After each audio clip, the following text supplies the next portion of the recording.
Okay, we're back to the Sermon on the Mount, and I'm kind of entitling this message "Video Clips of the Kingdom." I start vignettes of the kingdom, video clips of the kingdom, because what he's doing here, once you understand who he's talking to and where they're going, what he's preparing them for, then everything falls in place here. A lot of my Christian commentaries come and they try to make this apply to the Christians in the dispensation of grace, but then of course they have to throw a bunch of God's truth away. They have to say he doesn't really mean what he says. It's too hard. No one could actually do what he's saying here. And they say, so he didn't really mean what he said. What he really meant is just supposed to be a goal be set before us, or some other stuff like that. And I just talked to a Christian earlier this week who was in despair when they would come to Matthew 5 because they thought they were going to hell because they knew as a Christian they weren't fulfilling what Matthew 5 said. And of course, that's the situation you get into when you don't rightly divide the scripture. This passage has to do with this believing remnant. Christ has come. He's preaching the gospel to the ruined nation who's been under the fifth course of punishment for hundreds of years. And he is preaching to them the good news of the kingdom. The king has arrived, fulfilling the Davidic covenant, beginning to at least fulfill the Davidic covenant. God himself said to Abraham, or to David, that he himself would enter into the line of David, take on his humanity, and be Israel's kinsman redeemer, Israel's deliverer, Israel's avenger, Israel's king, and Israel's blesser. And that is the good news of the kingdom. The king has arrived. God's begun to fulfill that Davidic covenant and carry out his plan and purpose for the nation of Israel.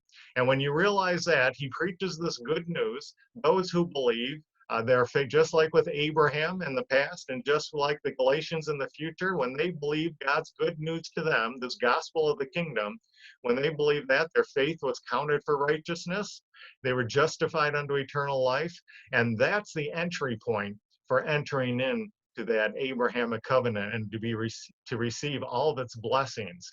See, that's where the religious leadership in Israel got it all wrong. They thought they were automatically included as benefactors in the Abrahamic covenant just because they were the natural children of Abraham through Isaac.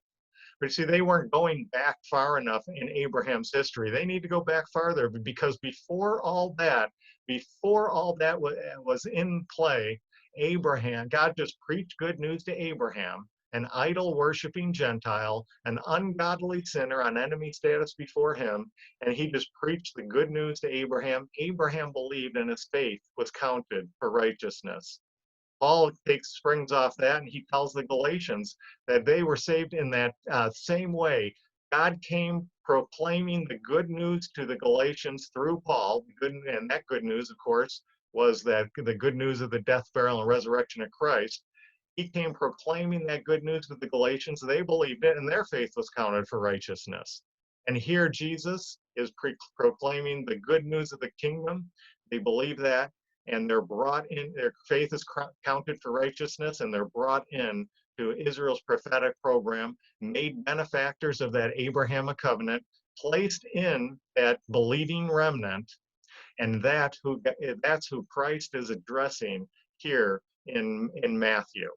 He's talking about this believing remnant, and he just told us in the Beatitudes that their great blessing is that they are going to be the ones to receive the kingdom. The kingdom is theirs.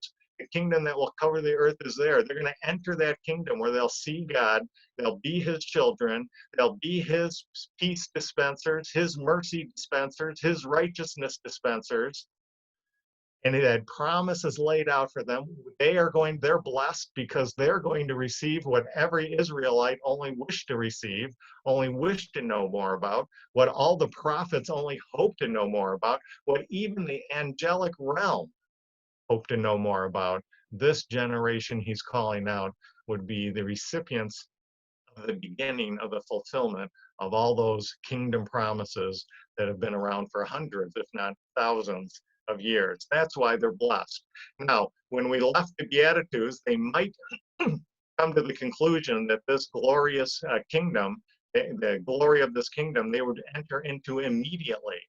But he explains to them first there's going to have to be a time of persecution. And of course, when we remember Daniel's time schedule, remember this is the 5th course of punishment. They've been through the Babylonian captivity. They've been through Medo-Persian reign when in the return to Israel, but still under Gentile control. They've just finished with that 400 years of silence in which God went back to his place and didn't speak to Israel, though he did leave her the writing prophets.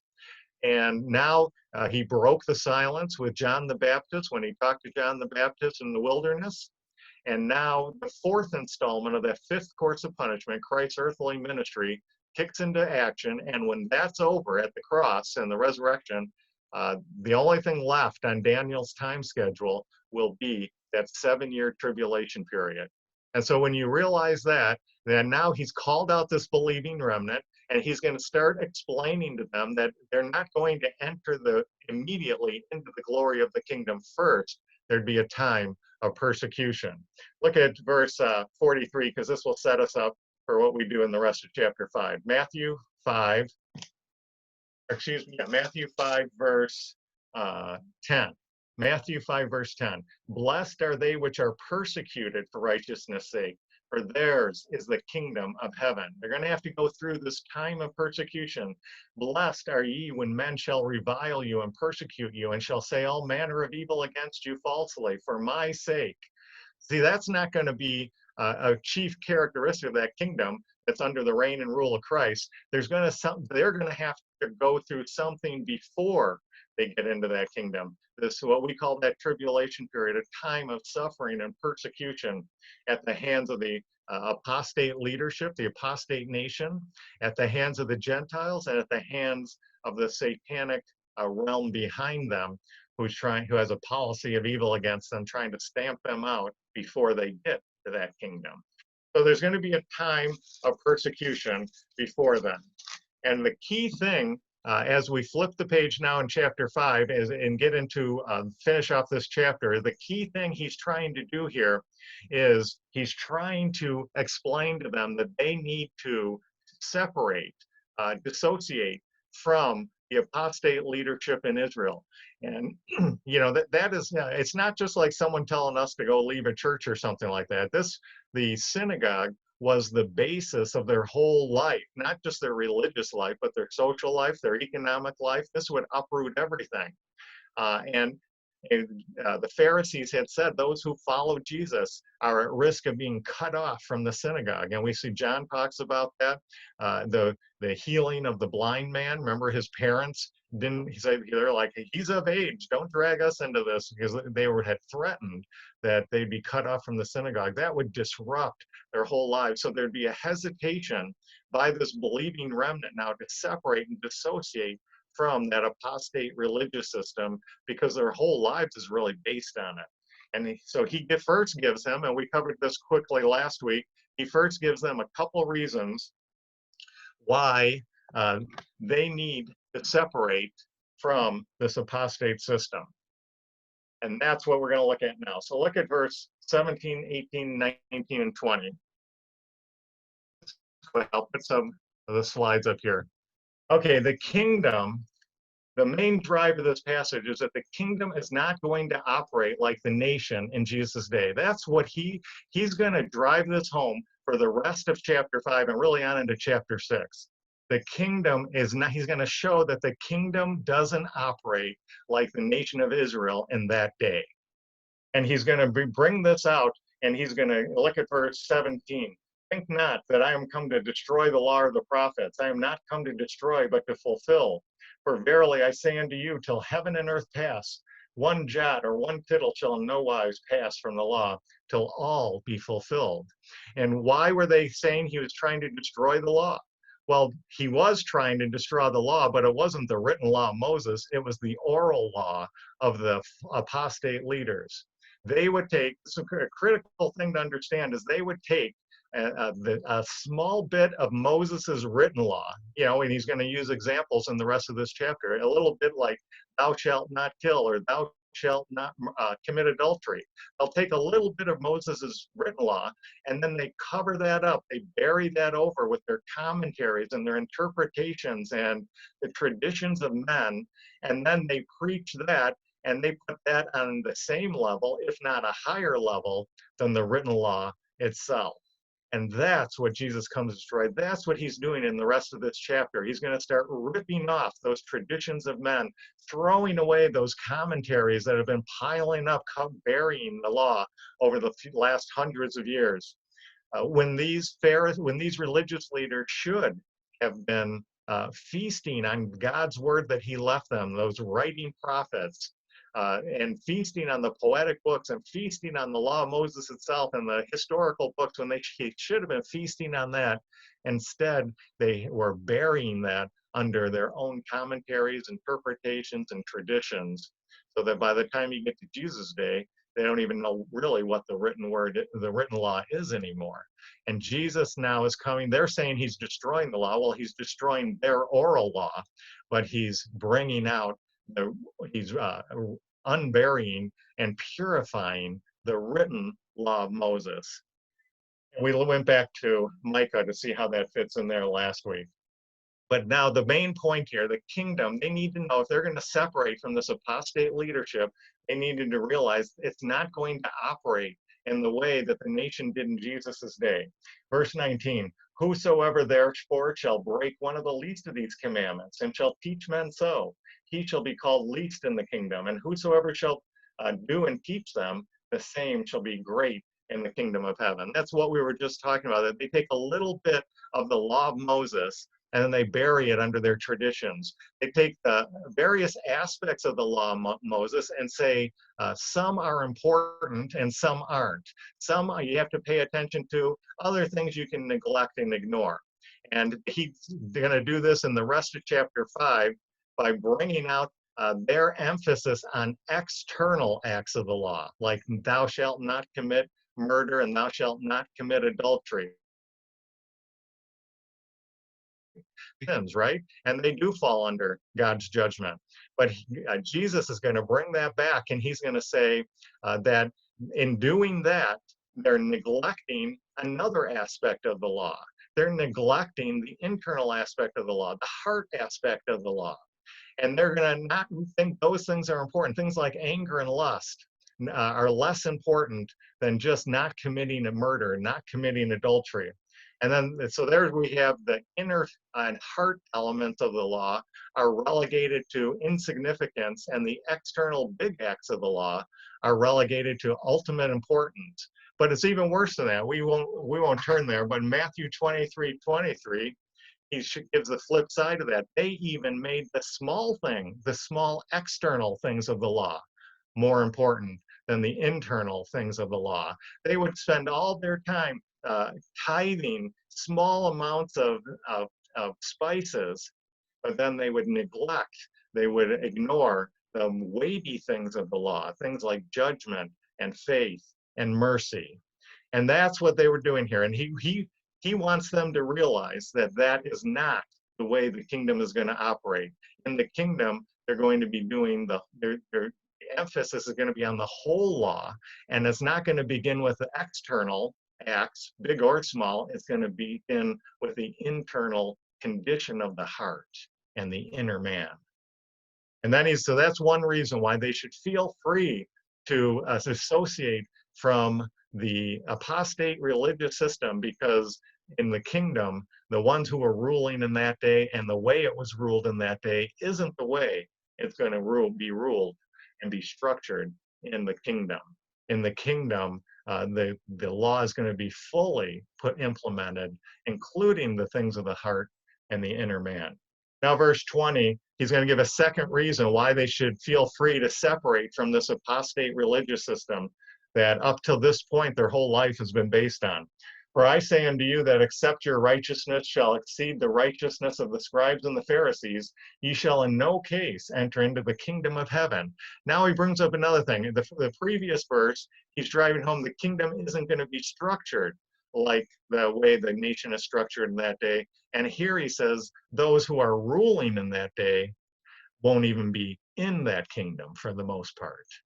And I'm sure there were some exceptions, like perhaps Nicodemus, but for the bulk of it, they could separate from that religious leadership because those people were not going to be the leaders and rulers in that kingdom.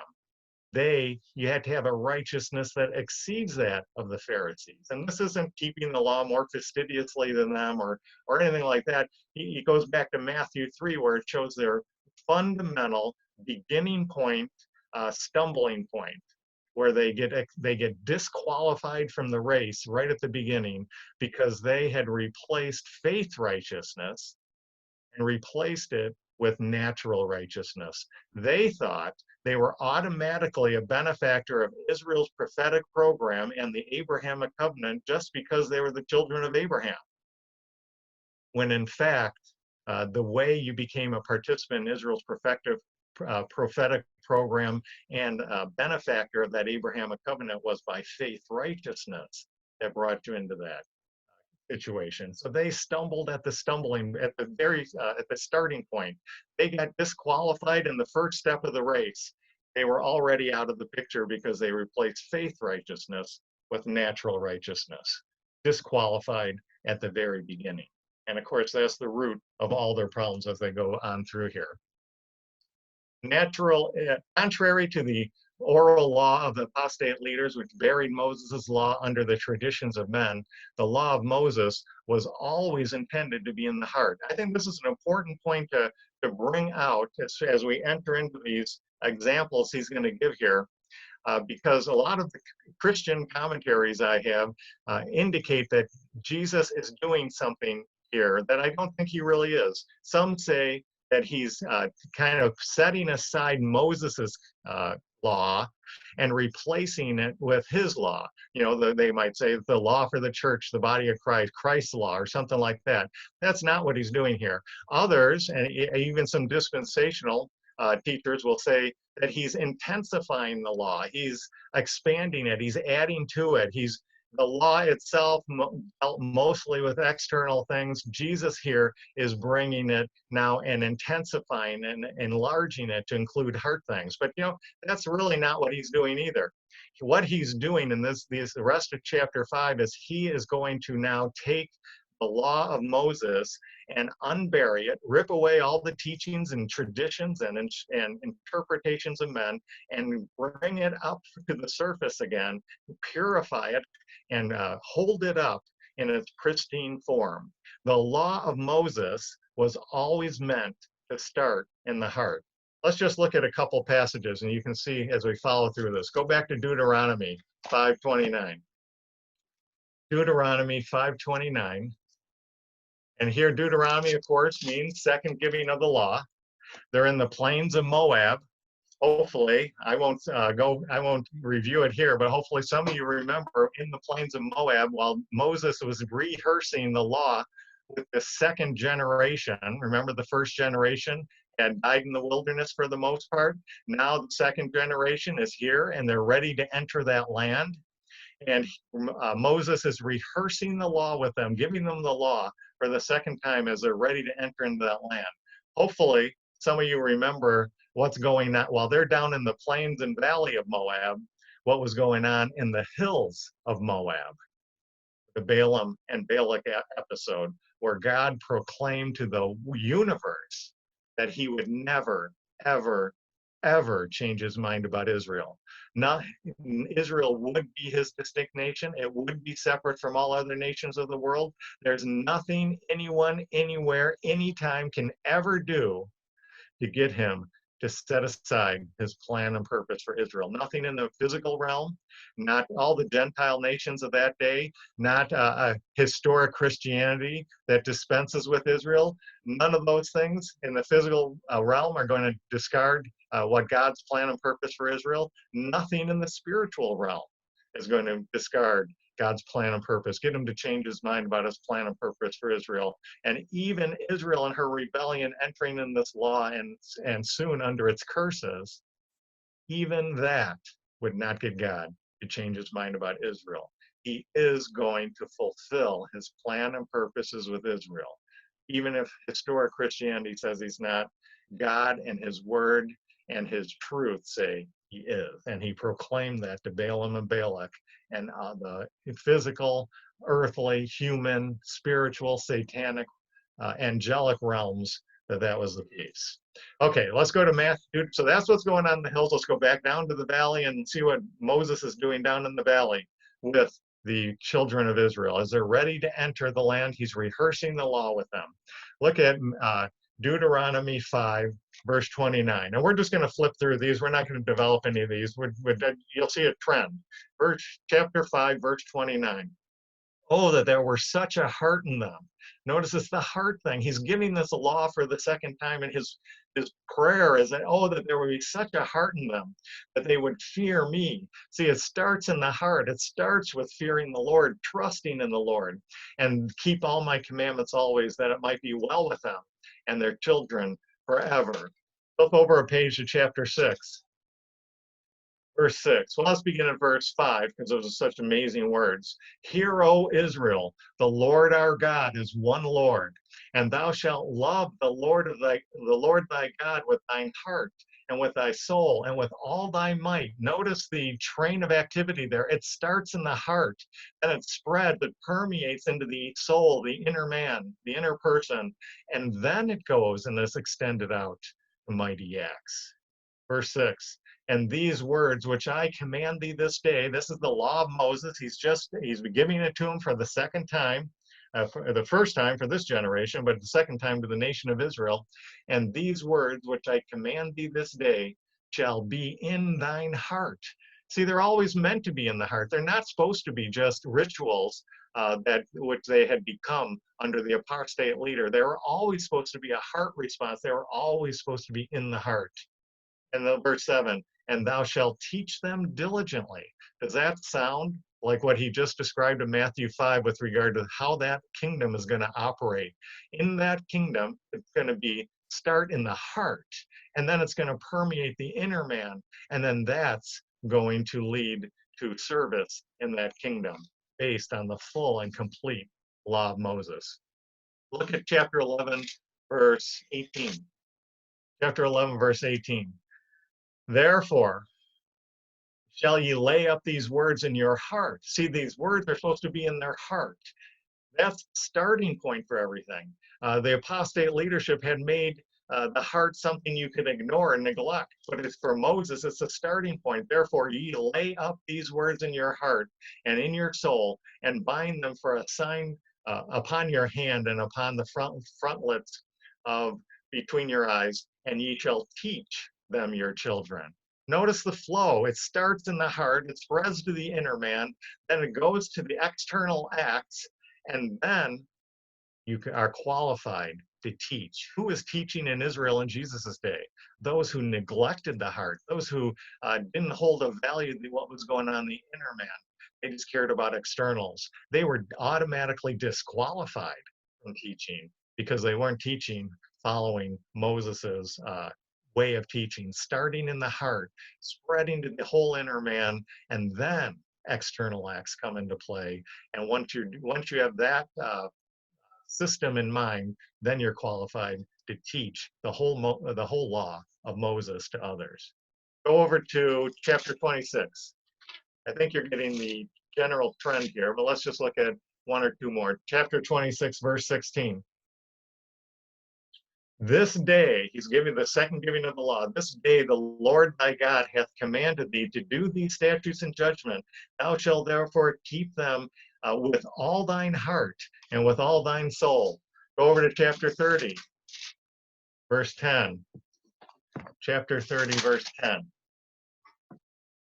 If thou shalt hearken unto the voice of the Lord thy God to keep his commandments and his statutes, which are written in this book of the law, and if thou turn unto the Lord thy God with all thine heart and all thine soul, he brings it, it's written in the book, that those words are supposed to be put in the heart, that's supposed to permeate the soul, and then that leads to external acts. Verse 11, for this commandment, which I command thee this day, it is not written from thee, neither is it far off. It is not in heaven. And he goes on there that thou should say, who shall go up to us for heaven and bring it to us that we may do it. It's not on the other side of the sea. We don't need to send somebody to heaven to find these words and explain them to us. We don't need to send someone to the other part of the sea to get these words and bring them to us. See, that's what the apostate leadership was doing. They were taking the words of Moses and then they were adding to them and stretching them. They told people they had to come to them to understand them. They had to go and get more information, more explanations, more commentaries and traditions, interpretations of men. So where are these words? Verse 14, but the word is very near unto thee in thy mouth and in thy heart, that thou mayest do them.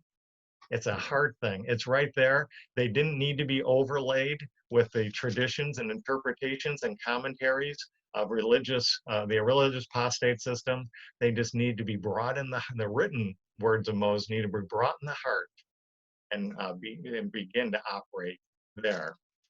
32, chapter 32, 45. And Moses made an end. Now we're at the end of this. Has anything changed? And Moses made an end of the speaking, all these words to all Israel. And he said unto them, set your hearts upon all the words which I testify among you this day, which ye shall command your children to do, to observe to do, and all of this law. And he ends. Here we are at the end of the second giving, and the goal of this law was to be in their hearts. That was the starting point, not the external commands, not just ritualize these externally, but to have them in the heart and operate from the heart and through the inner man, and then lead to external acts. The national Israel's fundamental problem was not in their external acts, but in the condition of their hearts. They were uncircumcised of heart. Go back to, as long as we're in Deuteronomy, go to Deuteronomy 10, and then we'll head back to Matthew. Deuteronomy 10, and let's just see the problem in Israel. What's the basic problem for Israel? Deuteronomy 10, verse 16. They needed to circumcise, therefore, the foreskin of your heart and be no more stiff-necked. That's the problem. They had a heart that they refused to let this law sink into. They had to first circumcise their heart before they could carry out the law. And that's where it all fell apart. Their problem was a heart problem, not an external act problem. It was a heart problem. And they entered this law, remember, we've been over this several times, in rebellion against God. God had said, I will do everything for you. And at Sinai, they said, no, we will do everything for ourselves. So God chiseled the law on stones and said, okay, do it. But there was no, in their flesh, there was no power to do it because their hearts were wrong. They had a heart problem. Well, let's see if this is going to last forever. Go to the end now. Go back to the end of Deuteronomy, chapter 30, verse 6. Chapter 30, verse 6. And now what they could not do, and their 1,500-year history is going to show they couldn't do, verse 6 of chapter 30, and the Lord thy God will circumcise thine heart and the heart of thy seed, to love the Lord thy God with all thine heart and with all thy soul, that thou mayest live. What they couldn't do, he's going to do for them. And the critical thing to keep in mind is that's what he's beginning to do in Matthew 5. Remember, let's go back to Matthew 5. Remember the kingdom, where this believing remnant's going. They're going into this kingdom with all its blessings. And what are some of the blessings? Well, let's just name a couple. Satan will be bound, so they won't have that issue in the kingdom. Christ will be reigning on his throne in Jerusalem, so there will be no injustice in the land. The knowledge of God and the righteousness of God will flood the earth, cover the earth as the waters cover the sea. All that will be in place, and they'll have those new covenant blessings. And for our purposes here in Matthew 5, those new covenant blessings is fulfilling what he said over in Deuteronomy 30. God himself will circumcise their heart. That's that new covenant blessing. He will give them a new heart. And then he's going to engrave Moses' law there, not on stones like he did back at Sinai, but in their heart. And then he's going to give them the Spirit to cause them to do them. And they will be able to completely and perfectly fulfill what Christ is saying in the rest of Matthew 5. That's who it's sent, that's who he's speaking to. That's the time in which it will be able to be fully realized. Okay, so with that in mind, we've been through the first two here quickly last week, and we'll just finish up the chapter at this time. So the nation of Israel's fundamental problem was not in their external acts, but in the condition of their hearts. They were uncircumcised in heart. That's going to be addressed in the new covenant provision.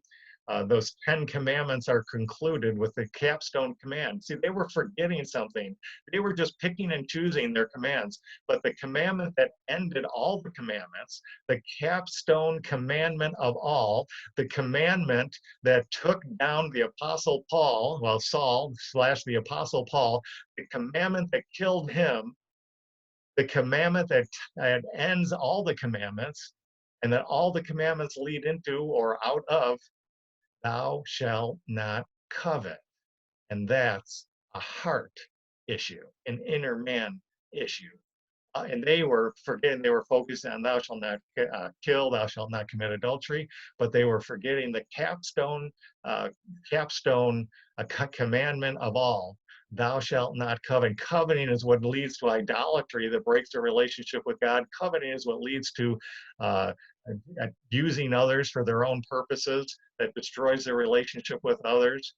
They were focusing on other commands, even Sabbath keeping and other ones that they were adding their traditions to, but they were forgetting the capstone commandment of all, thou shalt not covet, which is a heart, an inner man issue.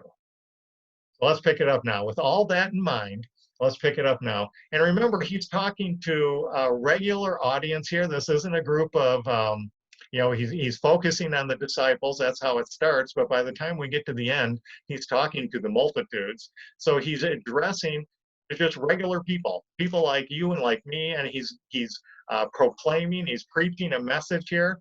And so he's going to use figures of speech. He's going to use to drive home his points. And so when we read through this, there's even some of this is comical. There's some comical parts in here that when you look at, but his main gist he's doing is he's driving home the point that the kingdom isn't going to operate like the nation in those days.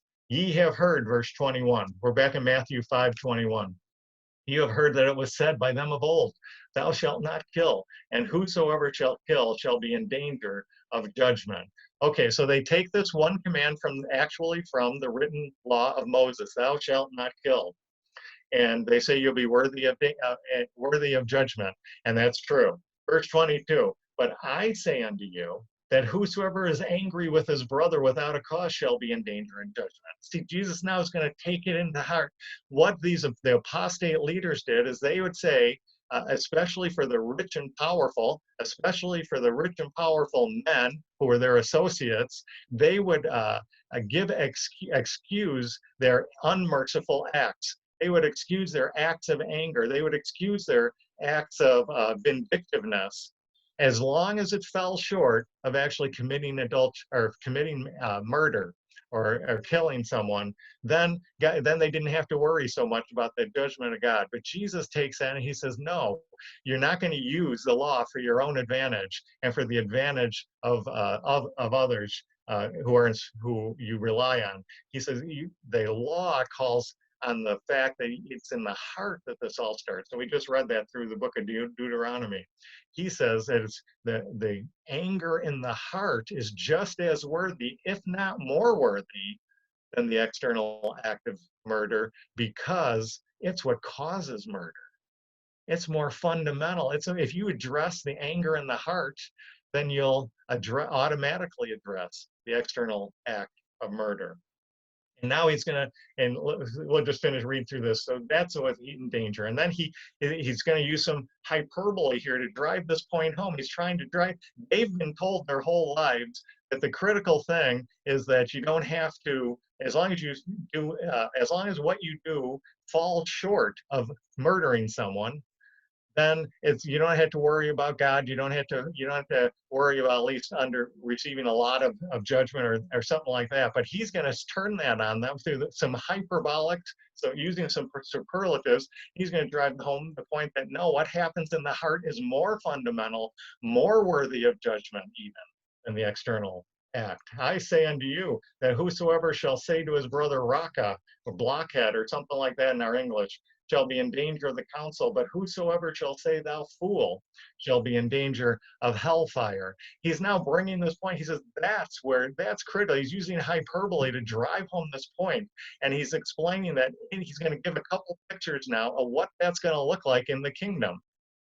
In the kingdom, they're not going to excuse anger in the heart, vindictiveness, unmerciful acts, all that kind of stuff that comes from anger in the heart. That's where they're going to be. The kingdom, that's where it's going to all begin. That's what's going to be addressed first. And then he gives some examples here. Look at verse 23. Therefore, if thou bring thy gift to the altar, and there rememberest thy brother has anything against you, leave there thy gift before the altar, and go thy way. First be reconciled to thy brother, and then come and offer the gift. And he's offering the gift to God. So he's saying the way that kingdom's going to operate is totally different than the way the nations operated in that day. The priests would have just said, just bring us your gifts, give us your offerings. As long as you have didn't commit an actual act of murder, you can go ahead and you can kind of not be too worried about God's judgment. And Jesus says, no, in the kingdom, if there's somebody offering a gift to God in the middle, and they suddenly remember that they've done something to cause anger in a brother's heart, then they jump up, they run, they find the brother, they reconcile, they do whatever they need to do to alleviate anger in the heart, their heart or the heart of others. Look at verse 25, he even pushes us further.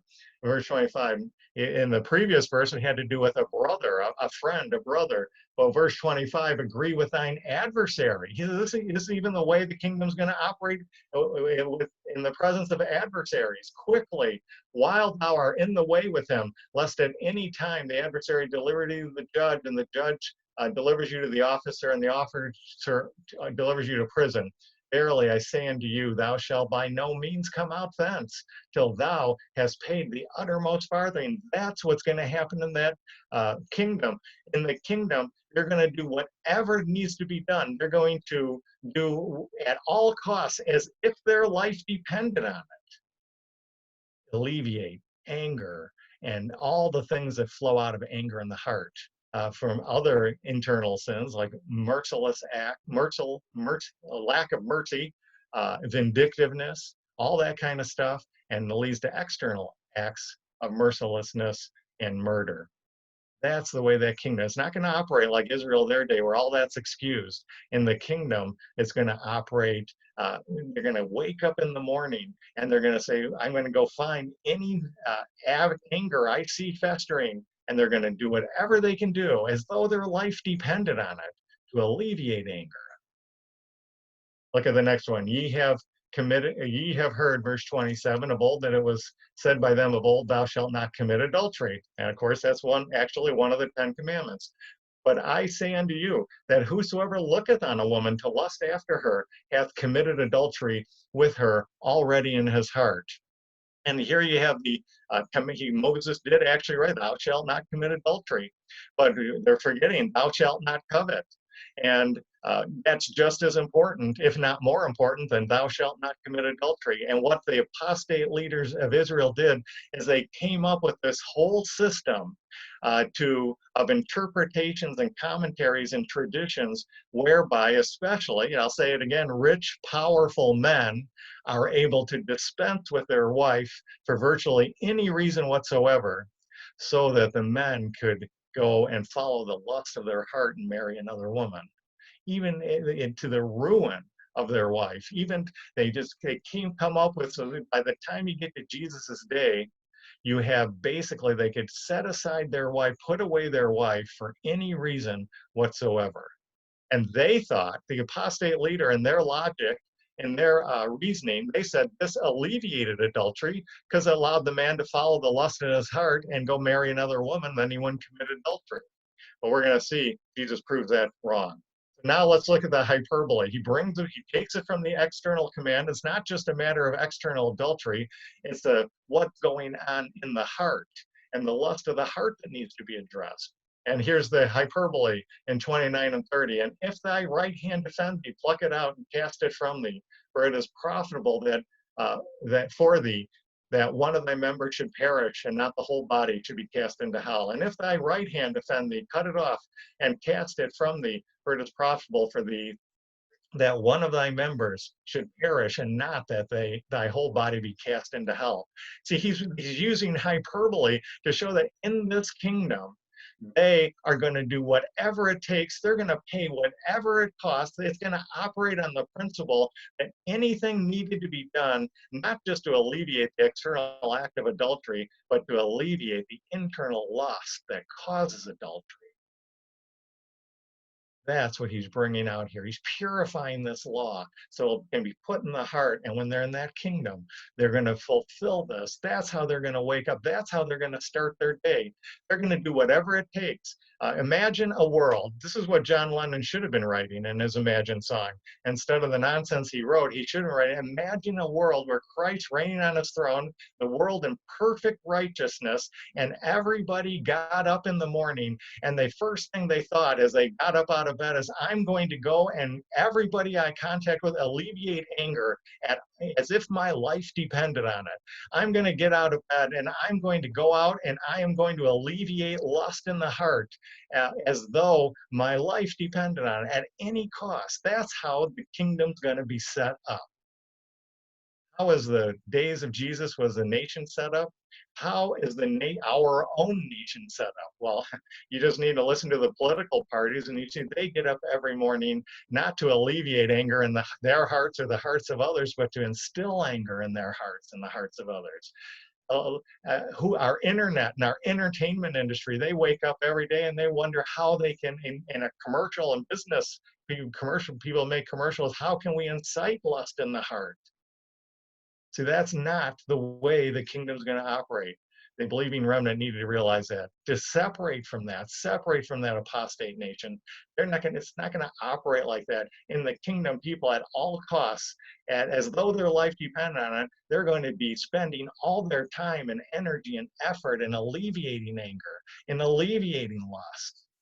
That's how that kingdom is going to be operating. Said, whosoever shall put away his wife, let him give her a writing of divorcement. But I say unto you, so this is what I talked about earlier, the apostate leadership for their rich, powerful men they associate with, they wanted to be excused by the religious leaders and many of the religious leaders themselves to be able to get rid of their wives so that they could follow the lusts of their heart and marry another woman. Of course, to the great detriment and destruction of their first or previous wives. And so they come out with this whole system, whereas by the time you get to Jesus's day, they could put away the wife, the wife could be put away for virtually any reason whatsoever. Now, that's what the religious leaders came up with as the solution to not commit adultery. They forgot about thou shalt not covet, and they were just addressing thou shalt not commit adultery. So they said, well, in order to prevent these people from engaging in the external act of adultery, let's make it really easy for them, especially our rich, powerful men friends, to put away their wives, and then they can marry again. Follow the lust of their heart and marry again. See, they haven't committed adultery, external adultery. But Jesus now turns that all upside down. They thought they were alleviating external adultery, but look what Jesus says in verse 32. But I say unto you that whosoever shall put away his wife, saving for the cause of fornication, causes her to commit adultery. You see what he's doing here now? They thought they were alleviating adultery, and instead they've just brought on, through these letters of divorcement, an avalanche of adultery. Look what he says, causes her to commit adultery, and whosoever shall marry her that is divorced committeth adultery too. And so they thought they were satisfying God and alleviating the external act of adultery, but through their divorcements, they just brought on an avalanche of adultery in the eyes of God. Such is the foolishness of religious traditions and commentaries and interpretations. So he's not going to do that. All right. Let's look at the next one on oath taking. Again, and you kind of see the flow here. They're all set up the same way. Again, ye have heard that it's been said by them of old. All right, so this is something that has, they've taken one little thing out of the written word of Moses, and then they add their traditions and their interpretations and their traditions. Again, ye have heard that it has been said by them of old, thou shalt not forswear thyself, but shalt perform unto the Lord thy oaths. But I say unto you, swear not at all, neither by heaven, for it is the God's throne, neither by earth, it is his footstool, neither by Jerusalem, for it is the city of the great king. And it's what he's saying there is some people find it a little complicated, but it's just like us saying we don't want to actually swear by God's name himself, and neither did Israel or the Jews. So what do? What do we do? Well, our way, we would say if we really want to make a point and we swear, what do? We swear on a Bible.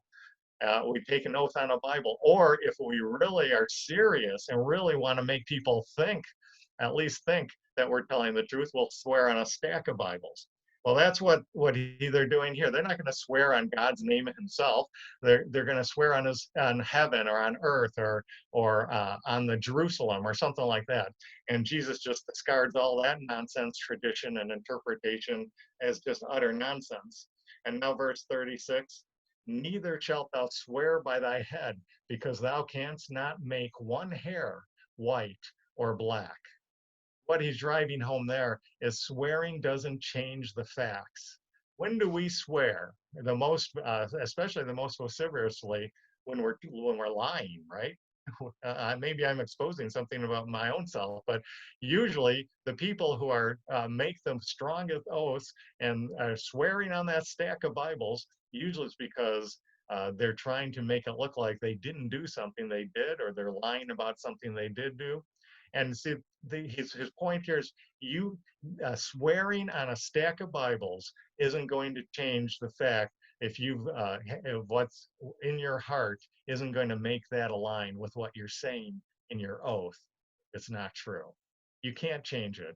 And that's not the way the kingdom is going to be operating. You don't need to make oaths in the kingdom, because there, with that new heart, with the engraved law, and the Holy Spirit empowering them to carry it out, with all that in place, they will, it's verse 37, their communication will be yea, yea, nay, nay, for whatsoever is more than this comes from evil. Evil, and of course, he says the oath taking won't even be needed in that kingdom, because what's true on the inside will be what's said on the outside. Oath taking won't even be necessary. And to do that would be an evil, because you're using the oath to try and cover up a lie. Cover up that what you think or what you know on the inside isn't what you're saying on the outside. All right, let's go down now and look at verse 38. And we're going to get more of this backing and forthing. The point of this is that the kingdom isn't going to operate the way Israel's, the apostate nation Israel in Christ's day was operating. It wasn't going to operate in that way. It's going to be totally different. They're not going to be running around inciting anger and causing anger and not worrying about anger. They're going to wake up every morning trying to alleviate anger in themselves, in their friends, and in enemies. They're not going to wake up seeing how they can entice people into lust and bring about lust in the heart for various reasons. They are going to be wake up in the morning. Their sole goal is to alleviate lust in the heart. They're not going to try and fool people with false oaths. They're going to, your yea is going to be yea, and their nay is going to be nay. And they are going to, that's the way that kingdom is going to operate. All right, so now let's see if we can move down through here, and then we'll be set for next week. Verse 38, ye have heard that it hath been said, an eye for an eye and a tooth for a tooth. But I say unto you that ye resist not evil, but whosoever shall smite thee on the right cheek, turn to him that that the other also. And if any man shall sue thee at the law and take away thy coat, let him have thy cloak also. And whosoever shall compel thee to go a mile, go with him too. Give to him that asketh thee, and from him that would borrow of thee, turn not away. And now we have a change in emphasis here.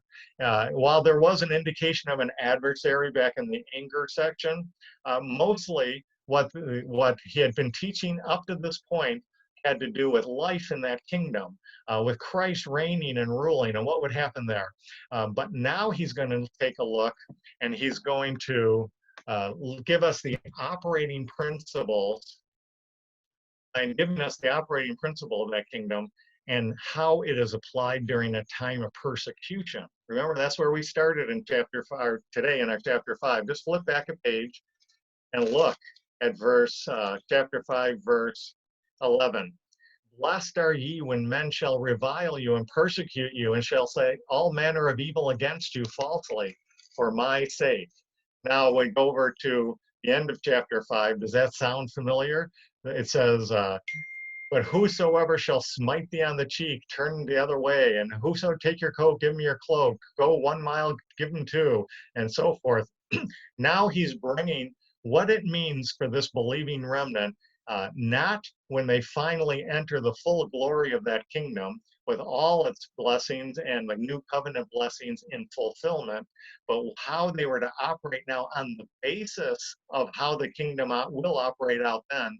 And they were supposed to operate on those principles now as they go through a time of persecution. The operating principle of retaliation is ruled out. The kingdom isn't going to operate on the principle of retaliation. It's going to be leave vengeance and justice to the Lord. That's ruled out. And now what he's preparing this believing remnant is that for when they go through this persecution now, this tribulation period, they were supposed to bring the operating principles of the kingdom into their experience under persecution.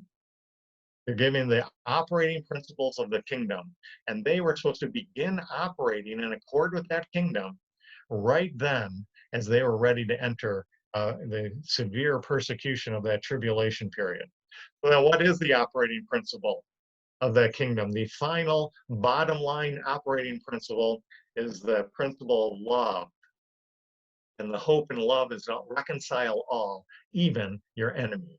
Verse 43, you have heard that it hath been said, thou shalt love thy neighbor and hate thine enemy.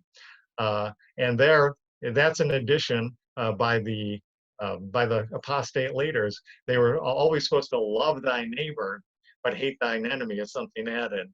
But I say unto you, love your enemies, bless them that curse you, do good to them that hate you, and pray for them that despitefully use you and persecute you. There's not going to be persecution in that final fulfillment of that kingdom, but Jesus is explaining to them they're going to need to operate according to these kingdom principles under persecution before the fulfillment of that of the kingdom blessings, before the glory of the kingdom is brought in. Verse 45, that ye may be the children of your Father. Remember, that was one of the Beatitudes. They were going to be the children of God, which is in heaven. For he maketh his sun to rise on the evil and on the good, and sends rain on the just and on the unjust. For if ye love him which love you, for what reward have you?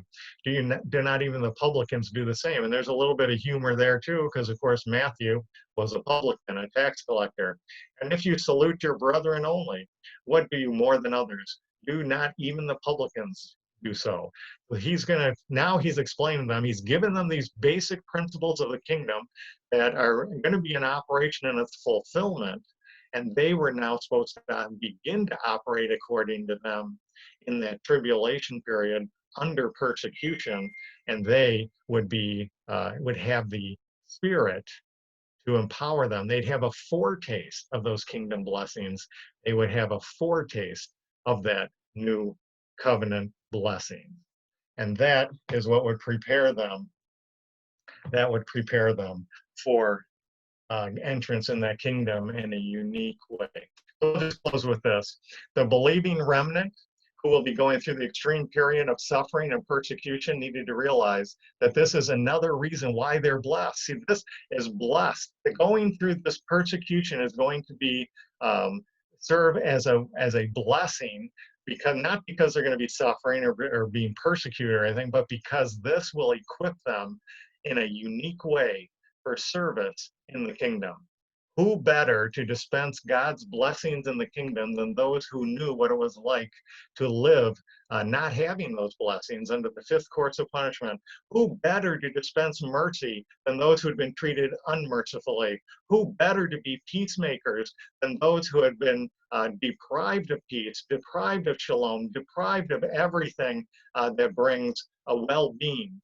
Who better to dispense those? Who better in the kingdom? But those who have experienced blessings, not under prosperity, but under adversity. Just think how they're going to be equipped. They are going to be ushered into that kingdom right from that tribulation period, ushered into that kingdom. And there they are going to dispense God's blessings, but they're going to do it in a different way than everyone else in that kingdom. During that 1,000 years, there's going to be, most of the people eventually are going to be born into that kingdom, born under the prosperous conditions of that kingdom, under that new covenant.